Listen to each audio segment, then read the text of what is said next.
আজকাল দেশের যা অবস্থা, বাইরে বেরোতে তো ভয় করে। কেন রে বন্ধু, কি হয়েছে আবার? দেখোস না তুই, মানুষরূপী কত কুকুর সরকারের পিছনে লেগেছে। আর এগুলো বন্ধু আওয়ামী লীগের চামচা। এরা হলো দেশদ্রোহী, নিজের দেশের খায়, অন্যের দেশের গুণ গায়।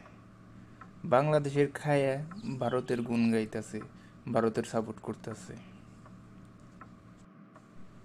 এদের যদি রাষ্ট্রীয়ভাবে একজনকে ধরে মূল হোতা যারা তাদেরকে যদি ইনস্ট্যান্ট ফাঁসি দেওয়া হতো না, তাহলে দেশের মানুষ একটু খুশি হতো, স্বয়ং আল্লাহও খুশি হইতো। ঠিক বলেছিস বন্ধু।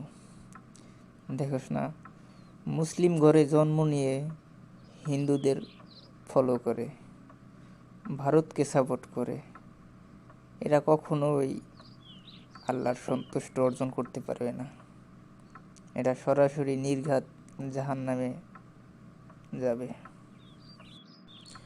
এই দুনিয়ায় 2 দিনের ক্ষমতার জন্য মারামারি, হানাহানি, খুনাখুনি, কত কিছু করতে পারে মানুষ টাকার জন্য, কিন্তু তারা আল্লাহকে একটু ভয় করে না। মানুষ কতটা নিকৃষ্ট হয়ে গেছে, মানুষ মানুষকে প্রভু হিসেবে আখ্যায়িত করে। এরা তো নাস্তিক, নাস্তিকের বাচ্চা নাস্তিক। এই দেশের 2-4 জন উইত্যা কইত্যা আওয়ামী লীগের পাচাটা গোলাম, ভারতের দালাল, এরা আন্দোলন করে কি করবে? আমাদের দেশের মুসলিম সমাজ, ছাত্র সমাজ সবাই এখন জাগ্রত হয়েছে। তারা কিছুই করতে পারবে না, ইনশাল্লাহ। জি বন্ধু, আমরা আছি বর্তমান সরকার ইউনূস স্যারের পক্ষে।